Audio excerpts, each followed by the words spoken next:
विद्यालयों में पढ़ने वाले प्रिय प्रतिभावान विद्यार्थियों, सुप्रभात। विद्यार्थियों, कई सारे ओलंपियाड आयोजित होते हैं। गणित ओलंपियाड होता है, विज्ञान ओलंपियाड होता है, इंग्लिश ओलंपियाड होता है। उसी क्रम में हिंदी ओलंपियाड का भी आयोजन होता है। विद्यार्थियों, भाषा का बड़ा महत्व है। जिन विद्यार्थियों की भाषा अच्छी होती है, व्याकरण का ज्ञान अच्छा होता है, लेखनी अच्छी होती है, शुद्ध लिखते हैं, उन विद्यार्थियों को प्रतियोगी परीक्षाओं को पास करने में कठिनाई नहीं होती है और जिस भी फील्ड में वो जाते हैं वहाँ उनको सफलता मिलती है। इसलिए इन ओलंपियाड में बढ़ चढ़कर हिस्सा लेना चाहिए। आइए विद्यार्थियों, मैं आपको हिंदी ओलंपियाड के बारे में कुछ जानकारी दूंगा। यह हिंदी ओलंपियाड का आयोजन राज्य शिक्षा केंद्र के माध्यम से होता है और 2 घंटे का प्रश्न पत्र होता है। 50 प्रश्न होते हैं और 100 अंकों का यह प्रश्न पत्र होता है। इस प्रश्न पत्र में व्याकरण पर आधारित अधिक से अधिक प्रश्नों का समावेश किया जाता है। विगत वर्षों में हिंदी ओलंपियाड के आयोजन जो पीजीबीटी संस्थाएं होती है, उन पीजीबीटी संस्थाओं के माध्यम से ये किए गए हैं और लाखों विद्यार्थी इसमें शामिल होते हैं। आइए जानते हैं गत वर्षों के प्रश्न पत्र के बारे में क्या आता है हिंदी ओलंपियाड के प्रश्न पत्र में। विद्यार्थियों, हिंदी ओलंपियाड की परीक्षा 2 चरण की होती है। ये प्रथम चरण का प्रश्न पत्र है, 2 घंटे का है, 100 अंक का है और 50 प्रश्नों को इसमें शामिल किया गया है और आपको यह प्रश्न पत्र ओएमआर शीट पर हल करना होता है। तो ओएमआर शीट पर हल करने के भी अनुभव अच्छे होते हैं, इससे प्रतियोगी परीक्षा की तैयारी करने का भी अवसर मिलता है। तो देख लेते हैं क्या क्या प्रश्न आते हैं। विद्यार्थियों, कहावत के ऊपर प्रश्न आया है, इसके पश्चात विलोम शब्द आए हैं। इसी प्रकार प्रत्यय उपसर्ग के ऊपर प्रश्न आते हैं और जो टेंस होते हैं, वाक्य होते हैं, उनके ऊपर प्रश्न पूछे गए हैं। एक शब्द में उत्तर देने का प्रश्न पूछा गया है। इसी प्रकार से हम देखते हैं कि ध्वनि वाले प्रश्न पूछे गए हैं, मुहावरे परीक्षा में आते हैं और चिन्ह से संबंधित प्रश्न है, योजक चिन्ह से संबंधित प्रश्न आते हैं परीक्षा में। पूरा प्रश्न पत्र व्याकरण पर ही आधारित होता है। कारक चिन्ह के बारे में प्रश्न आया है, भाववाचक संज्ञा, सर्वनाम के बारे में प्रश्न आते हैं, पर्यायवाची प्रश्न पूछा गया है। इसी प्रकार से संधि, समास, विलोम शब्द, इन सब के बारे में, विशेषण, क्रिया विशेषण, इन सब के बारे में प्रश्न परीक्षा में पूछा गया है।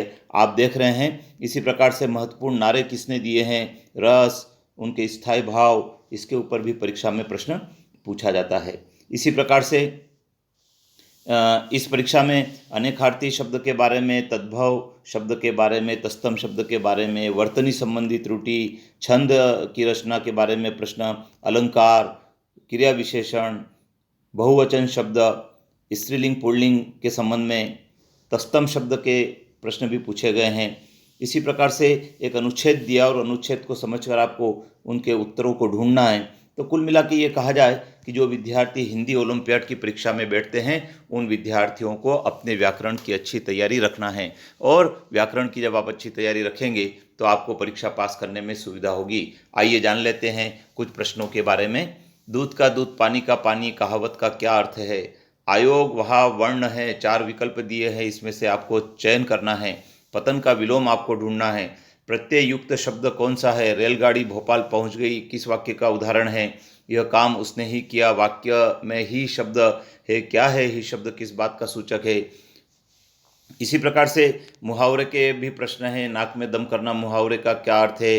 अविकारी शब्दों को छांटना है।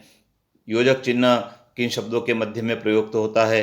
ये प्रश्न है जो कुछ सिलेक्टेड मैं आपको पढ़कर बता रहा हूँ, आप इसका स्क्रीनशॉट ले लीजिए। जो बहुत कम बोलता उसको क्या कहते हैं। सुरेश शब्द में कौन सी संधि है। अग्नि का पर्यायवाची क्या है। भाववाचक संज्ञा का उदाहरण है ना। इस प्रकार के प्रश्न लोकमान्य तिलक ने कहा था, स्वराज मेरा जन्मसिद्ध अधिकार है। वाक्य में विराम चिन्ह लगाना भूल गए तो कौन सा विराम चिन्ह लगेगा। करुण रस का स्थायी भाव क्या है। आप स्क्रीनशॉट ले लीजिए और वीडियो को बार बार सुनेंगे तो आपको ये समझ में भी आएगा कि किस प्रकार के प्रश्नों को हमको हिंदी ओलंपियाड में तैयार करना चाहिए। मात्रिक छंद की रचना का आधार है। इसी प्रकार से स्त्रीलिंग पुल्लिंग के संबंध में प्रश्न आया है। तस्तम शब्द, तद्भव शब्द, और ये एक आया है अनुच्छेद, मनुष्य के जीवन में संतोष का महत्वपूर्ण स्थान है। संतोषी मनुष्य सुखी रहता है। असंतोष हर बीमारी की जड़ है। कबीर दास ने कहा है कि रुपए पैसे से कभी संतोष नहीं मिलता, संतोष रूपी दौलत मिलने पर समस्त वैभव धूल के समान प्रतीत होता है। मनुष्य जितना ही रुपया पाता है उतना ही असंतोष पैदा होता जाता है। असंतोष मानसिक तनाव उत्पन्न करता है, जो अनेक रोगों की जड़ है। संत तो संतोष ही बताया गया है, क्योंकि केवल भोजन प्राप्ति से उसे संतोष मिल जाता है। हमें संत जैसा होना चाहिए और अपनी इच्छाओं को सीमित रखना चाहिए। जब इच्छाएं हम पर हावी हो जाती है तो हमारा मन सदा असंतुष्ट रहता है। हमें कभी सांसारिक चीज़ें संतोष नहीं दे सकती। संतोष का संबंध मन से है। बहुत मार्मिक ये दिया है विद्यार्थियों, आप इसको पढ़ें और इसको समझें, इसके उत्तर ढूंढें। चैनल पर बने रहें, क्योंकि इसके पहले मैंने आपको गणित ओलंपियाड का प्रश्न पत्र शेयर किया था। ये मैंने आपको अभी हिंदी ओलंपियाड का किया है। आने वाले समय में हम साइंस ओलंपियाड के प्रश्न पत्र की भी बात करेंगे, जिससे कि आपका नॉलेज बढ़े। सब्सक्राइब करें, बेल आइकन को प्रेस करें, मित्रों को शेयर करें। जय हिंद।